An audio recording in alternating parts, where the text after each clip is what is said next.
So, Arthur Ashe showed that you can levitate a small particle, you can make it, a laser can guide the particles to move in one direction. The laser can also hold the particle for a long time at a small space, and it can move the particle, that means tweezers. It can do all such things. Now, let us see why such things do happen. Okay. We will just take a closer look. So, this is my sphere.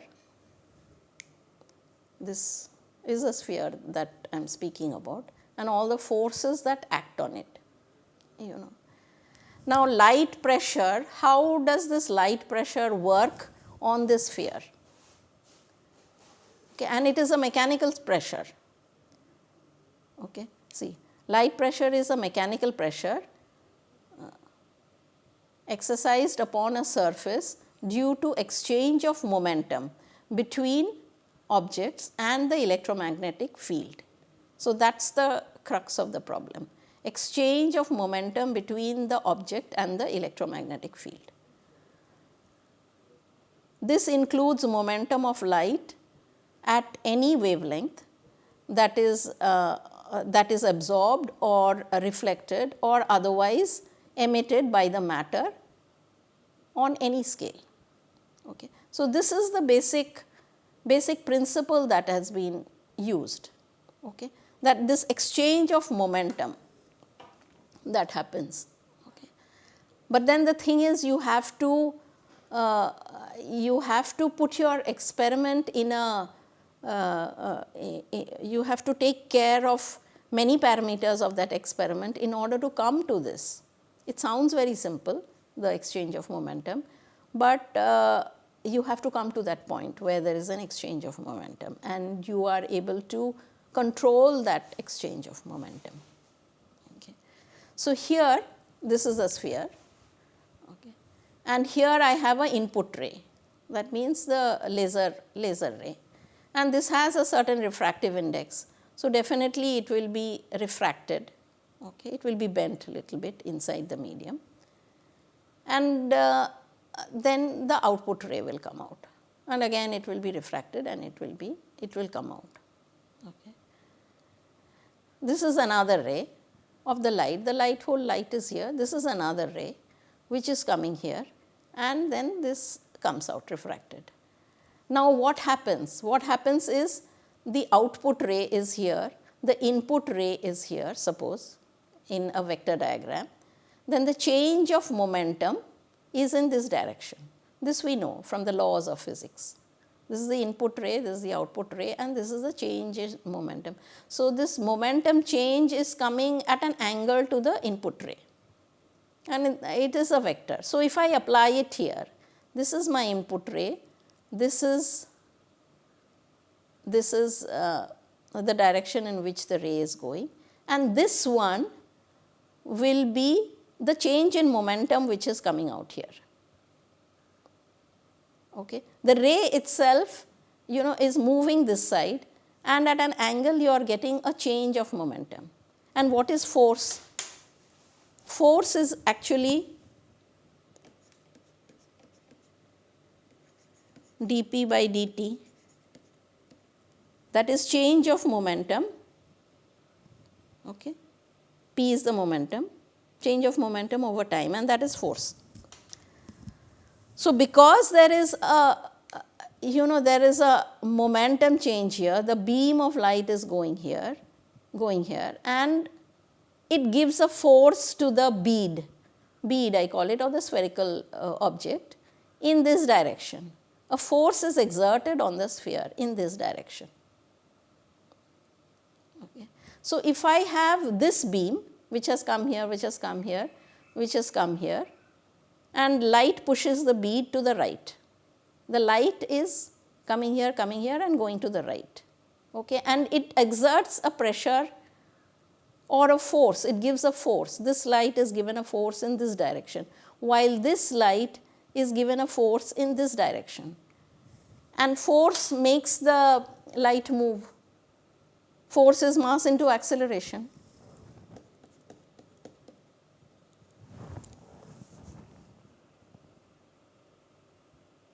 So that mass of that bead moves, is given a force, and it is accelerated in a certain direction. Okay? So it's accelerated in this way. But see, this, it does give a force on this side, but then this is weaker as compared to this. The intensity may be more here. The intensity is a bit less here. Okay? So the force is less here. So if the intensity is more, your pressure is more, and automatically your force becomes more, and the momentum exchange is also more. So everything depends on the intensity of your light. Intensity, then the pressure, then the momentum change, and then the force. Okay, that's what moves these beads around this side or that side. Okay. That's how either you get a bead of bead pushes the light to the left. This is just the refraction. It's just a way of putting bead pushes the light to the left. It is because of this. But the bead itself moves this side. The light moves this side, and the bead itself is moving on the other side. So this is a basic principle, and you can do a hardcore calculation by taking the size of the beam, the wavelength of the beam, to know exactly how the bead will move. Okay, so it should not be very difficult to do that. Okay. Now we go here. Now what are the conditions? Here you will realize stringent conditions that are required in order to feel that pressure of the light on a material. Now what are those stringent conditions? First condition of the laser is the laser cross section, it should be a TM00 mode, okay, which has this perfect round circular cross section, and of course the intensity profile is given by this Gaussian beam. This is a circular thing, and this is that Gaussian beam. If you recollect, from a laser we can get all sorts of modes. This is TM00, this is TM01, this is TM02, this is TM10, this is 22, and so it goes on. Okay. But all these modes will just not give you this effect of pressure. Not that they don't exert pressure, they do, but then you will not get this effect of bead moving at your will or at your control. Okay, now why? Now the thing is, if you carefully look at this, this picture, this central part has a maximum intensity, which is shown by this darker line, and this part is shown by, this gives you the Gaussian beam, which has a maximum intensity here. Now my bead is partially, it's not exactly in the center, it is somewhere here at the side, partially in the path of the higher intensity of the beam and partially in the lower intensity part of the beam. So suppose I have a ray of light here, which is in the high part intensity of the beam, it goes into this structure and it comes out. Okay. So this is what happens. Then I have the lower intensity part, which goes this way and goes out. But effectively the beam has, the beam has got a push in this direction, which is shown by this dark line, F. It has got a force in this direction, F. Okay. And what this dashed line shows is F gradient. Okay. Okay. I will explain what is F gradient. Now this part is FBD, it is called here, which is the force due to the pressure of the intense beam, okay, which is in this direction along this central part. But F gradient, where did this come from? Where is the gradient? The gradient is like this. The pressure in the center here is something, okay, it is more than the pressure at that extreme end, because the intensity is low and the intensity is high here, and pressure is proportional to intensity. So the pressure is more here and the pressure is low here. and then it is not just a jump, there is a gradient of pressure, and that gradient of pressure gives you a gradient of that force. So, this direction is the force, the gradient force. The very fact that it is a Gaussian beam gives you this gradient force in this direction, and the laser itself, okay, you have one force in this direction because of the momentum given to the sphere, exactly as I showed you in the previous slide. The higher light intensity goes this way and the lower light intensity is that way, and you get the resultant of that. So, here is that gradient. So, what it does is this gradient force, and then the resultant is here, of course. So, it makes the sphere move towards this part. Okay. So, it makes the sphere move towards the center line or the axis of the laser. Okay. So, this gradient force makes it move towards the axis. Here you can see it a bit more clearly here. It is the same thing, it is a Gaussian profile here, and this yellow part shows lesser intensity and the central part is a higher intensity. So, I have a higher intensity beam which is moving this side, and I have a lower intensity beam which is getting refracted in the medium and it is moving like this. And then the final push is along this direction, which is shown by the blue line. Okay. So, the sphere pushes the light to the left, that means it refracts the light to the left, and the light pushes the sphere to the right. Okay. So, this is what is happening. Now, this is exactly this, I have just shown it in a slightly bigger picture. And so, now you can understand that unless you have a TM00 mode, you will not get this kind of a push, you will not get that gradient force at all. Okay. So, what was found is, if I go back to the previous slide, all these beads, see all these beads, suppose you put 2-3 of them, you will find all of them will move towards the central line because of this gradient force that is exerted just by the laser, just by the Gaussian shape of the intensity profile. Okay, all of them will move and they will go.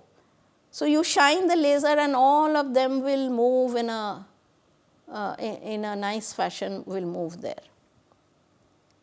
And one more thing that will happen is, see the force that is being applied to all this. Suppose you have 2 different sizes, one small and one big. Okay. You have 2 different sizes. So, certain forces are acting on this bigger sphere, certain forces are acting on this, but force is equal to mass into acceleration. Maybe this mass is more,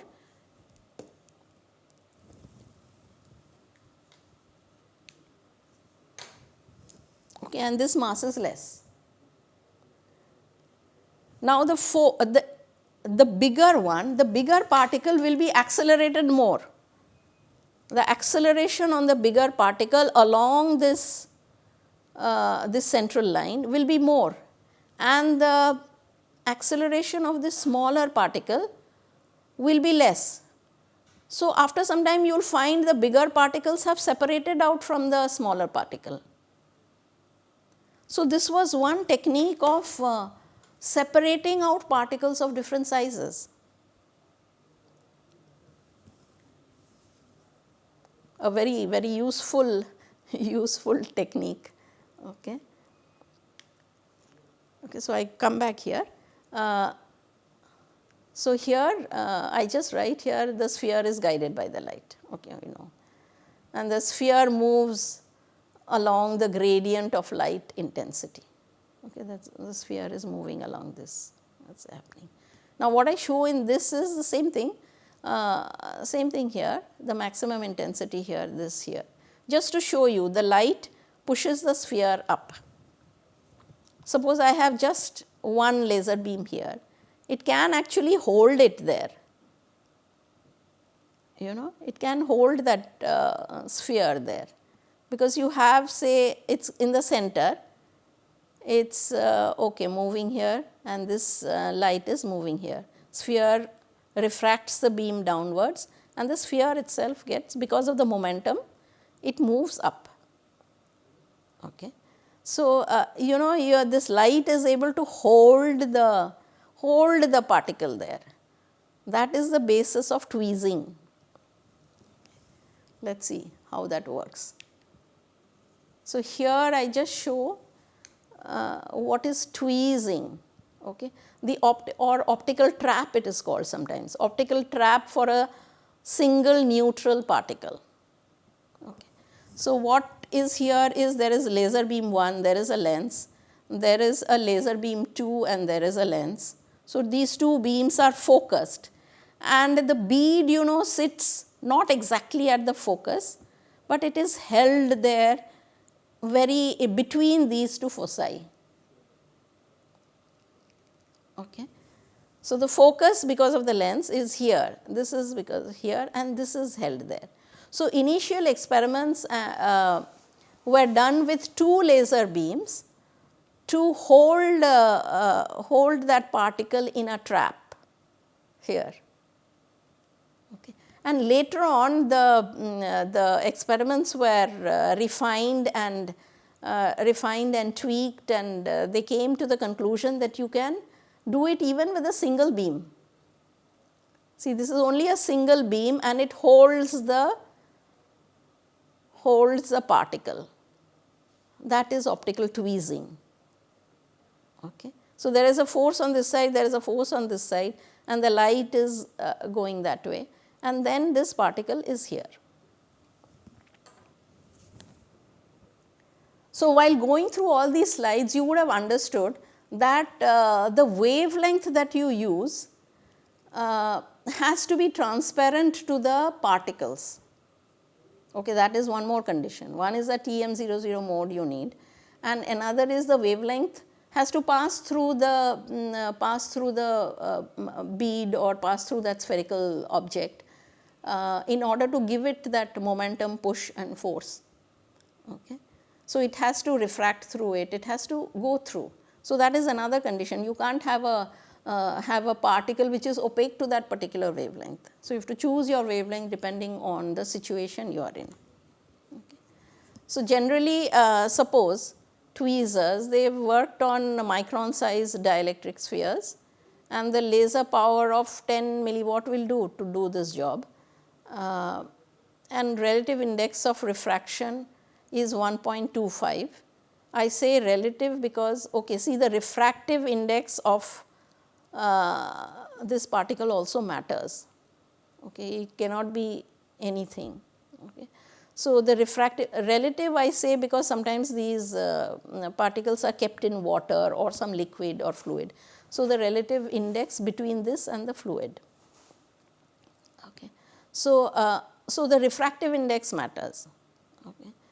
And the refractive index matters because the beam of laser light will refract and diffract depending on the refractive index. Okay. So, that is also to be tuned properly. Okay. And estimated trapping forces are 1.2 into 10 to the power minus 6 dynes. Okay. So, around these kind of forces, this level of forces are required, okay, in order to tweeze a particle, in order to hold a particle there. So, the particle sizes that can be held this way with a laser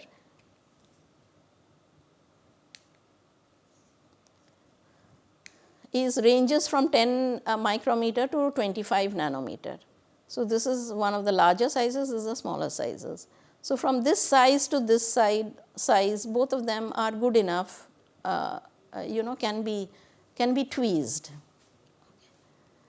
Now, in order to hold that particle here, you understood the principle that the laser light can hold it. But how do you get a refinement of this technique? Refinement of this technique and using just one laser and not two is by having a steep gradient force with sharp focusing. Okay, that is one more condition. If you are using one laser light, this lens should be able to sharply focus the light. Now, why sharply? So, that means the lens focuses and diverges very fast, and this focusing part is very steep. If this is very steep, then it is easier to hold this particle there. So, generally you have to choose a lens with a numerical aperture, a high numerical aperture, and a numerical aperture actually gives you how the lens or say a microscope or anything, they all have a numerical aperture, how it is able to gather light from outside and focus it. Generally it is given as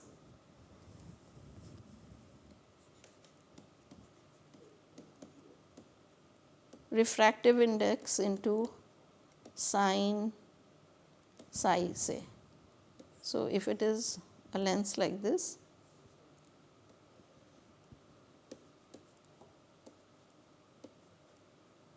this is equal to psi. Okay.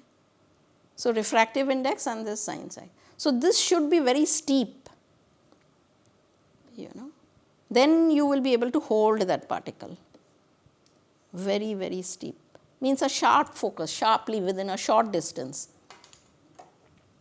Within this distance should be very short, then that steepness is shown. So, numerical aperture gives you the steepness of this light and how it can collect more light from outside and make it a steep focus. Okay, so, these are the conditions. So, these conditions are quite stringent if you really see. So, general experiments will be done under a microscope and a laser, and all these things have to be put into place before you can actually see this kind of a tweezing action. Okay. So, there are many things which are it's not that you just hold a laser and things are done. You have to put all the parameters properly in place and it is done. So, it was a very ingenious idea, no doubt about it. Let us see where all it has been used. So, it has been used in the development of cooling and trapping of neutral atoms in atomic physics. Okay. So, the condensate has just been used to generate a coherent beam of atoms in what is essentially the first atomic laser. Okay, this is very interesting. So, here in fact you are passing a laser light and you have all these atoms or particles. I have called it particles till now. It could be it could be an atom, but they are all neutral. I mean, the whole thing is working under neutral conditions. So, all these particles, because the laser light is going this way, they are all in one line along the center. They are all going in this direction along the center. The directionality is the same as the laser, and they are all clubbed together and they are moving this way. So, it is like a laser. So, it is an atomic laser. It has all the properties of this laser light itself, that direction, and because they are all collimated along this line, the divergence is low.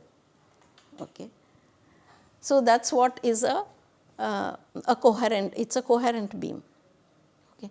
They are following the coherence of the laser light itself, and each of those particles are coherent with each other. Okay. So, now optical tweezers are used very often in biology, as I have said before. Okay. In biological applications of optical trapping and manipulation, it is possible to remotely apply controlled forces on the living cells. Okay. And internal parts of the cells and large biological molecules are used without inflicting detectable optical damage. Oh, that's the best part of this experiment. You use these biological particles and you do not damage them, you do not kill them. Okay. So, that is very important. Then this technique can be used for to optically assist in vitro fertilization. Okay. This is being studied, as well as problems in cell recognition, cell fusion, chromosome motion during cell division, when cell division are being studied. So, very, very useful in biology, very, very useful in looking into those tiny cells which you would not have been able to see otherwise. Okay. So, that is it.